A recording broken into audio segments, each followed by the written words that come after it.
శ్రీమాత్రే నమః. శ్రీ విష్ణు రూపాయ నమః శివాయ. శ్రీ కనకమహాలక్ష్మీదేవ్యే నమః. శ్రీ సర్వసౌభాగ్యలక్ష్మ్యే నమః. శ్రీ నిరాడంబర రూపిణ్యే నమః. శ్రీ నిరాలయధారిణ్యే నమః. శ్రీ నిత్యదర్శనదాయిన్యై నమః. శ్రీ విశాఖాపురాధీశ్వర్యై నమః. శ్రీ బురుజుపేట స్థిర నివాసిన్యై నమః. శ్రీ హరిద్రా కుంకుమార్చిత ప్రీతాయై నమః. శ్రీ నారికేళాభిషేక వర్ధిన్యై నమః. శ్రీ క్షీరాభిషేక వర్ధిన్యై నమః.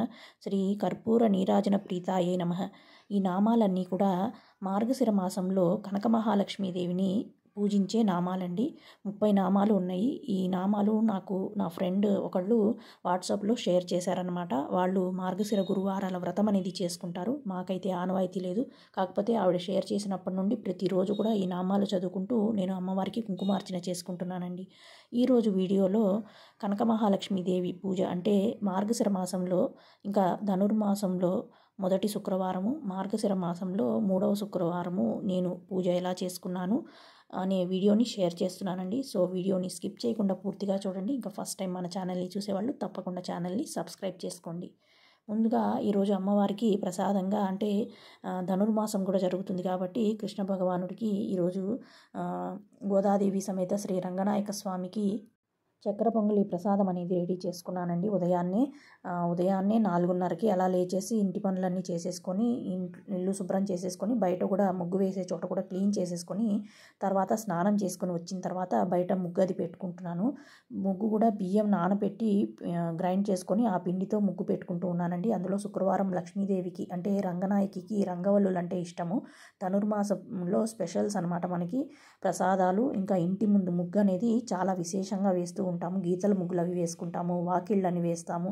నేనైతే కొన్ని సంవత్సరాలుగా ఇలానే వేస్తున్నాను. నాకు ఒకళ్ళు చెప్పారు ఇలా వేసుకుంటే మంచిదని చెప్పి.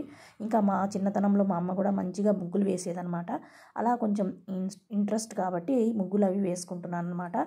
సో ఉదయాన్నే ముగ్గులు అవి వేసుకునేసరికి కొంచెం టైం పడుతుంది. చిన్నగా అభిషేకం చేసేసుకొని ఉదయము స్వామివారికి అంటే రంగనాయకికి ఆండాళ్ తాయారికి మాల అనేది కట్టి వేసి విఘ్నేశ్వర పూజ అవన్నీ శివయ్యకు చిన్నగా పంచోపచార పూజ అవి చేసుకొని గోదాదేవి సమేత శ్రీ రంగనాయక స్వామికి పంచోపచార పూజ చేసుకుంటాను. అప్పుడు తిరుప్పావై అనేది కూడా చదువుకుని అంటే మొబైల్లో పెట్టుకొని వింటాను. చాలా కాలం కింద చదువుకున్నాను కదండి, అంతగా కరెక్ట్గా చదవలేను. అందుకని చదువుకుంటూ కూడా వింటూ ఉంటాను అనమాట రాసుకొని. అలా నేను ఎక్కువగా వింటూ ఎందుకంటే తప్పులు చదువుతాం కాబట్టి తప్పులు చదవకుండా ఉండాలని, వినటం కూడా మంచిదే కాబట్టి అలా బుక్ పెట్టుకొని వింటూ తిరుప్పావై చదివిన తర్వాత నేను ఆ మాల అనేది అంటే తీసి కృష్ణ భగవానుడికి వేస్తానన్నమాట. అంటే ఆండాల్ అలానే తను వేసుకున్న తర్వాత స్వామికి పంపించేది కదండి. అలా నేను ఇలా కొన్ని సంవత్సరాలుగా చేసుకుంటున్నాను. నాకు చిన్నగానే పూజ చేసుకుంటాను. అలానే కంటిన్యూ చేస్తున్నాను అనమాట. కాకపోతే అప్పుడు ప్రత్యేకమైన రోజుల్లో చేసుకునేదాన్ని. మొదటి రోజు మొదలు పెట్టేదాన్ని గొబ్బెమ్మలు పెట్టి అలా స్టార్ట్ చేసి చేసుకునేదాన్ని. ఈసారి కూడా మొదటి 2 రోజులు గొబ్బెమ్మలు పెట్టాను. ఇంకా అలా కంటిన్యూ చేస్తున్నాను అనమాట. అంటే ఒక అలవాటు కింద మనము ఏదైనా కొంచెం అలవాటు చేసుకుంటూ ఉంటేనే కదండి కొంచెం కొంచెం డెవలప్ అవుతూ ఉంటాము. అలానే అనమాట. మనం మామూలుగా 5:30కి లేస్తాను. ఇప్పుడు ఒక అరగంట 30 గంట ముందు లేస్తున్నాను. ఇంకా నెక్స్ట్ ఇయర్ వరకు ఇంకా కొంచెం డెవలప్ అయ్యి ఇంకా కొంచెం బ్రహ్మ ముహూర్తంలో లేచి పూజ చేసుకునేందుకు అనుగ్రహించాలని అమ్మవారిని మనస్ఫూర్తిగా వేడుకుంటూ ఉన్నాను అనమాట. సో ఉదయం చిన్నగా పూజ చేసుకొని ఇంకా ఇవాళ శుక్రవారం కాబట్టి కొంచెం కనకదార స్తోత్ర పారాయణం పూజ అనేది చేసుకుందాము. చాలా రోజుల క్రితం చేసుకున్నాను. మళ్ళీ ఇప్పుడు కనక మహాలక్ష్మి అమ్మవారిని అందరూ కూడా పూజిస్తూ ఉన్నారు కదండి. అంటే మనం లక్ష్మీదేవిని ఎందుకు ఆరాధిస్తాం అంటే మనకి ఎలాంటి ఆర్థిక ఇబ్బందులు లేకుండా ఉండాలని, ఇంకా ఆరోగ్య సమస్యలు కానీ ఎలాంటి ఇబ్బందులు అందరూ కూడా సుఖంగా సంతోషంగా చల్లగా హాయిగా ఆయురారోగ్య ఐశ్వర్యాలతో ఉండాలని కోరుకుంటాం కదండి. ఆ ఐశ్వర్యాలు అంటే డబ్బులు బాగా మన మీద కురవాలని, ఎక్కడ చూసినా డబ్బులు ఉండాలని అలా కాదండి. మనకి ఏది అన్నిట్లోనూ మనము ఐశ్వర్యాన్ని చూడాలన్నమాట. ప్రతి ఒక్క వస్తువుని మనము లక్ష్మీదేవిగా భావించి మనకి అన్నీ ప్రసాదించాలి అని అమ్మవారిని వేడుకుంటూ ఉంటాం. అంటే ఉన్నంతలో మనకి ఎలాంటి ఇబ్బందులు ఉన్నా కానీ వాటిని అధిగమించే ఒక మంచి దారిని చూపించు అమ్మ అని మనం ప్రార్థిస్తూ ఉంటాము.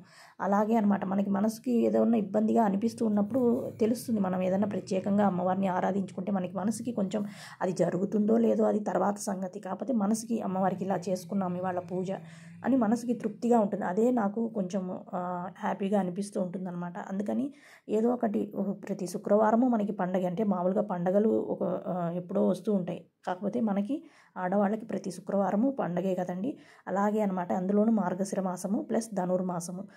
ధనుర్మాసం అనేది విష్ణుమూర్తికి ఎంతో ఇష్టమైన మాసము. సో ఇదండి మా ఫ్రెండ్ నాకు పంపించిన వాట్సాప్ది. అది నేను కొన్ని నామాలే చదివాను. నెక్స్ట్ టైం నేను ట్రై చేస్తాను మొత్తం నామాలు షేర్ చేయడానికి. ఇంకా ఇలా ఉదయం చిన్నగా పూజ చేసేసుకున్నాను కదండి గోదాదేవికి. ఇలా అందరికీ కూడా ఇవాళ చిన్నగా మాల అనేది వేసుకున్నాను. ఇంకా ఏదైనా ప్రత్యేకమైన పూజ చేసేటప్పుడు మనం హరిద్రా గణపతి పూజ చేసుకోవాలి. సో ఉదయం నేను మామూలుగా పూజ చేసేసుకొని మళ్ళీ కూడా మా వాళ్ళకి వంట అది చేసేసి టిఫిన్ కింద ఇవాళ అటుకుల పులిహోర చేశానండి. అది కూడా ఫస్ట్ చేయంగానే కొంచెం తీసి పక్కన పెట్టుకున్నాను. అటుకులు అనేది కృష్ణ భగవానుడికి చాలా ఇష్టం కాబట్టి కృష్ణయ్యకు అవన్నీ కూడా కొంచెం తీసి ముందు పక్కన పెట్టేసుకొని వాళ్ళని కాలేజెస్కి అవి పంపించాక మళ్ళీ కూడా ఆచమనం చేసి దీపారాధన వెలిగించుకొని సంకల్పం చెప్పుకొని హరిద్రా గణపతి పూజ చేసుకొని విఘ్నాలు లేకుండా చూడు స్వామి అని ఆయన్ని ప్రార్థించి తర్వాత నేను అమ్మవారికి గౌరీదేవిని పెట్టుకొని పూజ అనేది చేసుకున్నాను. ఇలా కనకధారా స్తోత్ర పారాయణం పూజ ఎలా చేసుకోవాలంటే ఒక పీఠం అనేది తీసుకోవాలి. దానిపైన కొంచెం పసుపుతో అలికి మనం ఇలా పద్మాలు వేసుకోవాలి. అష్టదళ పద్మమైనా వేసుకోవచ్చు. ఇలా అచ్చులు ఉంటాయి కదండి, వాటితో వేసుకున్నాను చక్కగా నీట్గా కనపడుతుందనేసి. మధ్యలో గౌరీదేవిని పెట్టిన చోట మాత్రం బియ్యపిండి నానపెట్టి ముగ్గు వేసుకున్నాను కదండి, అలా పద్మం అష్టదళ పద్మం అనేది వేసుకొని అమ్మవారిని అక్కడ ప్రతిష్ఠించుకున్నాను. ఇంకా పద్మాలు వేసి పసుపు కుంకుమలతో అలంకరించిన తర్వాత 21 5 రూపాయల కాయిన్స్ అనేవి తీసుకున్నాను. వాటిపైన కూడా గంధం బొట్లు కుంకుమ బొట్లు పెట్టేసి అక్కడ పెట్టుకున్నాను. ఇంకా ఇలా 100 వరహాల పువ్వులు ఉంటాయి కదండి, వాటితోటి అలంకరించుకుందామనేసి కనకధారా స్తోత్ర పారాయణం చేస్తూ ఆ పువ్వులు కూడా పక్కన తీసి పెట్టుకున్నాను అనమాట. 21 పువ్వులు. ఇలా మనము లక్ష్మీ గౌరీదేవిని పూజించుకొని తర్వాత మనము కనకధారా స్తోత్ర పారాయణం అనేది 3 సార్లు చేసుకోవాలి. ఒక్కొక్కసారి ఫస్ట్ సారి నేను అక్షింతలతో, తర్వాత పుష్పాలతో, తర్వాత మళ్ళీ అక్షింతలతో 3 సార్లు చేసుకున్నాను అనమాట. ఇంకా అమ్మవారికి ఫస్ట్ కుంకుమార్చన చేసుకున్నాను. ఇంకా కనక మహాలక్ష్మి నామావళి చదువుకుంటూ కుంకుమార్చన చేసుకున్నాను. తర్వాత 1 రూపీ కాయిన్స్తో కూడా మళ్ళీ ఒకసారి అష్టోత్తర శతనామ స్తోత్రం అనేది చదువుకున్నాను. తర్వాత అష్టలక్ష్మి స్తోత్రాలు, ఇంకా మహాలక్ష్మి అష్టకము, ఇంకా అమ్మవారిని పూజించిన తర్వాత అయ్యవారిని కృష్ణాష్టోత్రము, తర్వాత వెంకటేశ్వర స్వామి వజ్రకవచము ఇవన్నీ కూడా చదువుకున్నాను. చదువుకొని తర్వాత శివయ్యకు అమ్మవారి లలితా పారాయణము ఇవన్నీ మణిద్వీప వర్ణన ఇవన్నీ కూడా వరుసగా నేను చదువుకుంటాను. శుక్రవారము చదువుకున్నాను అనమాట. చదువుకున్న తర్వాత ఇలా ఒక ప్రత్యేకమైన దీపం, అంటే ఇవాళ మంచి రోజు అండి, చాలా చాలా మంచి రోజు. పంచమి మఖ నక్షత్రము శుక్రవారము, చాలా చాలా విశేషమైన ఈరోజు నేను లక్ష్మీదేవికి 3వ వారం మార్గశిర మాసంలో వచ్చిన 3వ శుక్రవారం ఇలా పూజ అనేది చేసుకున్నాను అనమాట. సో పంచదీపాలు ఇలా పిండి దీపాన్ని ఒకటి పెట్టుకొని 5 ఇది వచ్చేట్లాగా 5 ఒత్తులు వెలిగేటట్టుగా ఏర్పాటు చేసుకొని అక్కడ లక్ష్మీదేవికి ఇష్టమైన ముగ్గు వేసుకొని కుబేర ముగ్గు వేసుకొని లక్ష్మీ కుబేర ముగ్గు అమ్మవారికి ప్రీతిగా ఈ దీపాన్ని వెలిగించుకున్నాను అనమాట. అంటే మనం షోడశోపచార పూజ అనేది చేసుకుంటాం కదా, మళ్ళీ కూడా మనకి పంచోపచారం అనేది వస్తుంది. అప్పుడు ఈ దీపాన్ని అంటే ముందు ధూపం, తర్వాత దీపం, తర్వాత నైవేద్యం, హారతి, మంత్రపుష్పం, క్షమార్పణ ఇవన్నీ చెప్పుకోవాలన్నమాట. సో ఇలా నేను పూజ అనేది ఈరోజు చేసుకున్నాను. కనకధారా స్తోత్ర పారాయణం అనేది తప్పులు లేకుండా చదవాలండి. తప్పులు లేకుండా చదవడానికి ప్రయత్నించండి. తప్పులు అనేవి తెలియకుండా దొర్లుతూ ఉంటాయి.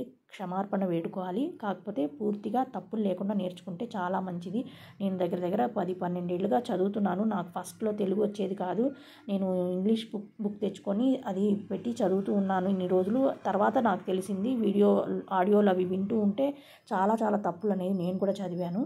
అప్పుడు నేను తర్వాత తెలుసుకొని తప్పులు లేకుండా మళ్ళీ తెలుగు బుక్ పెట్టుకొని మా పిల్లల్ని అడిగి తెలుసుకుంటూ తర్వాత వీడియోల్లో టీవీల్లో పెట్టుకొని వింటూ మొబైల్లో వింటూ మళ్ళీ కూడా మా ఎంఎస్ సుబ్బలక్ష్మి గారిది కనకధారా స్తోత్రం అనేది వస్తుంది కదండి, ఆవిడ చాలా స్పష్టంగా పలుకుతారు కదా, నిదానంగా వస్తుంది. ఆ వీడియో అనేది పెట్టుకొని వింటూ నేర్చుకొని చదువుకున్నాను అనమాట.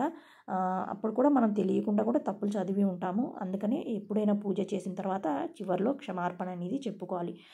ఇంకా మిగతా ఉపచారాలు చత్రం చామరం అవన్నీ అమ్మవారికి ఉపచారాలు చేసిన తర్వాత చివరిలో పంచహారతి చూపిస్తూ మంగళహారతి అనేది కూడా పాడుకున్నానండి.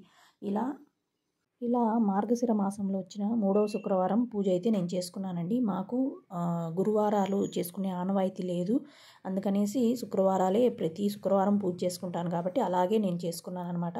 సో ఇదండి నేను చేసుకున్న పూజా వీడియో. ఈ వీడియో మీ అందరికీ నచ్చిందని అనుకుంటున్నాను. నచ్చిందంటే తప్పకుండా లైక్, షేర్, కమెంట్, ఇంకా మన ఛానల్ని సబ్స్క్రైబ్ చేసుకోండి. మీరందరూ కూడా కనక మహాలక్ష్మి అనుగ్రహంతో సుఖ సంతోషాలతో హాయిగా ఆయురారోగ్య ఐశ్వర్యాలతో సుఖంగా ఉండాలని మనస్ఫూర్తిగా అమ్మవారిని ప్రార్థిస్తున్నానండి. సో వీడియో నచ్చితే తప్పకుండా లైక్, షేర్, కామెంట్, ఇంకా ఛానల్ని సబ్స్క్రైబ్ చేసుకోండి. శ్రీమాత్రే నమః. Thank you.